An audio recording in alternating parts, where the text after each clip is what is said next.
지금 이 영상을 끄고 그냥 주무시면 내일 아침 공복 혈당이 또 180을 넘을 수도 있습니다. 어르신들, 밤에는 아무것도 드시지 않았는데 아침에 혈당이 170, 180, 심지어 200 가까이 나와서 혈압 재듯이 혈당 수치 보며 한숨 쉬신 적 있으시지요? 나는 어제 저녁도 일찍 먹었고 단 것도 안 먹었는데 도대체 왜 혈당이 오르는 겁니까? 이 질문을 저는 수십 년 동안 진료실에서 가장 많이 들었습니다. 많은 분들이 밤에 무엇을 먹어서 그렇다고 생각합니다. 그래서 저녁 식사량을 줄입니다. 밥을 반 공기로 줄이고 과일을 끊고 심지어는 저녁을 굶어버리기도 합니다. 그런데도 아침 혈당은 크게 달라지지 않습니다. 오히려 더 오르는 분들도 있습니다. 왜 이런 일이 생길까요? 안녕하세요. 어르신들 삶 곁에서 건강과 생활 이야기를 전하는 낭만닥터 김선생입니다.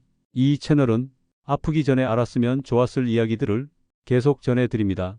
나이가 들수록 건강 정보는 늦게 알수록 손해입니다. 지금 구독해 두시면 앞으로 올라오는 중요한 정보들을 놓치지 않으실 수 있습니다. 오늘은 밤에 무엇을 먹으면 혈당이 떨어지느냐가 아니라 왜 밤에 아무것도 안 먹어도 혈당이 오르느냐를 먼저 설명드리겠습니다. 우리 몸은 우리가 자는 동안에도 가만히 쉬지 않습니다. 특히 간은 밤새 포도당을 만들어 혈액으로 내보냅니다. 이 과정은 새벽 4시에서 8시 사이에 가장 활발합니다. 왜냐하면 우리 몸이 깨어날 준비를 하기 때문입니다. 문제는 나이가 들수록 인슐린이 예전처럼 민감하게 작동하지 않는다는 점입니다. 같은 양의 포도당이 나와도 예전에는 잘 처리되던 것이 이제는 혈액 속에 더 오래 남게 됩니다. 그래서 밤에 아무것도 먹지 않았는데도 아침 공복 혈당이 높게 측정되는 것입니다. 이 현상을 모르면 많은 분들이 잘못된 방향으로 접근합니다. 인터넷을 검색합니다. 다크 초콜릿이 혈당에 좋다더라. 식초가 혈당을 낮춘다더라. 그리고 제품을 사서 아무 시간에나 아무 양이나 드십니다. 그런데 원리를 모르면 좋은 음식도 효과를 보지 못합니다. 때로는 오히려 혈당을 더 흔들 수도 있습니다. 그래서 오늘 영상에서는 단순한 정보가 아니라 전략을 말씀드립니다.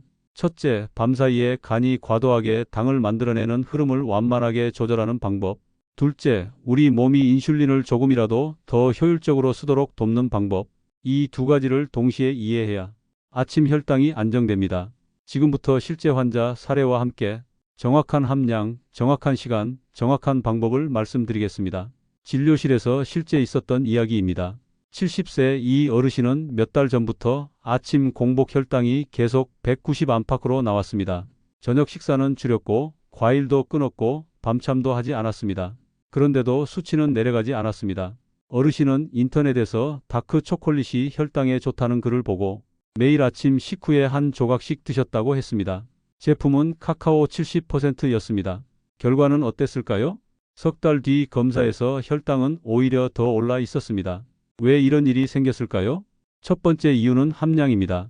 카카오 70% 제품에는 당분이 상당량 포함되어 있습니다.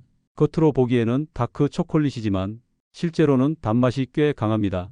야간 혈당 조절을 목표로 한다면 카카오 함량이 최소 85% 이상이어야 합니다. 그 이하 제품은 당 함량 때문에 오히려 역효과가 날 수 있습니다. 두 번째 이유는 시간입니다. 아침이 아니라 밤입니다.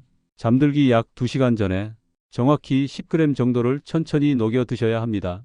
씹어 삼키기보다 입안에서 천천히 녹이며 드셔야 흡수율이 높아집니다. 카카오에 들어있는 폴리페놀 성분은 혈관을 확장시키고 인슐린 감수성을 도와주는 역할을 합니다. 하지만 이 작용이 일어나기까지 시간이 필요합니다. 아침에 드시면 이미 새벽 혈당 상승이 끝난 뒤입니다. 그래서 기대한 효과를 보기 어렵습니다. 두 번째 방법은 발효 사과 식초입니다. 여기서도 많은 분들이 실수를 합니다.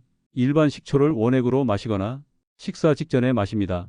이렇게 하면 위 점막만 자극하고 혈당 조절 효과는 거의 없습니다. 야간 혈당 완화를 목표로 한다면 잠들기 1시간 전이 적절합니다. 물 한 컵에 2큰 술을 반드시 희석해야 합니다. 절대로 원액으로 드시면 안 됩니다. 식초에 들어있는 초산 성분은 간에서 포도당이 만들어지는 과정을 일부 완만하게 하는데 도움을 줄 수 있습니다. 그래서 새벽 혈당 상승폭을 줄이는데 보조적으로 작용할 수 있습니다. 다시 정리해 보겠습니다. 밤 2시간 전 카카오 함량 85% 이상 다크 초콜릿 10g, 밤 1시간 전 발효 사과 식초 2큰 술을 물에 희석. 이 순서를 지켜야 각 성분의 작용 시간이 겹치며 보다 안정적인 흐름을 만들 수 있습니다. 하지만 여기서 반드시 짚어야 할 주의사항이 있습니다. 지금 바로 그 부분을 분명히 설명드리겠습니다.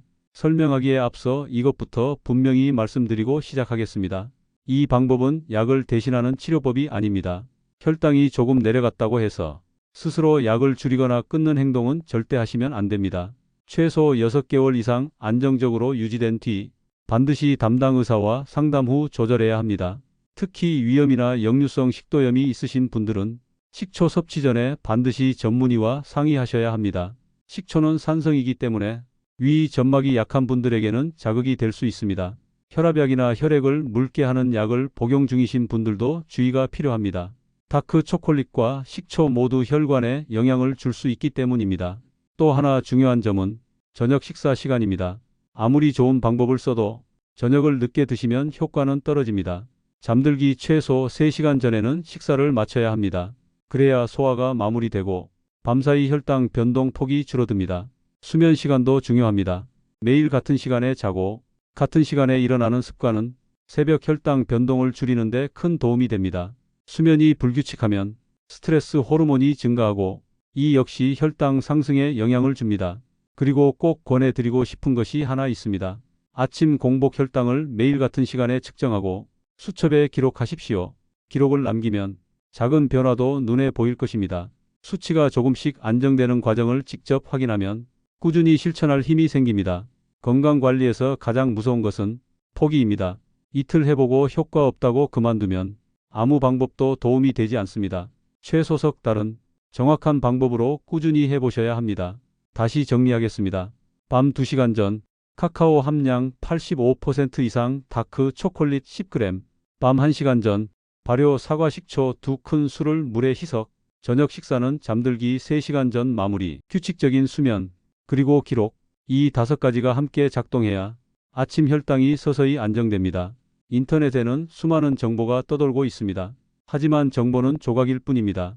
정확한 함량, 정확한 시간, 정확한 방법, 이 3가지가 빠지면 결과는 달라집니다. 오늘 내용이 도움이 되셨다면 구독과 좋아요로 함께해 주십시오. 또 혈당 관리를 하는 가족, 지인분들에게 공유해 주시고 함께 건강관리 해보세요. 건강은 하루아침에 무너지지 않습니다. 그리고 하루아침에 좋아지지도 않습니다.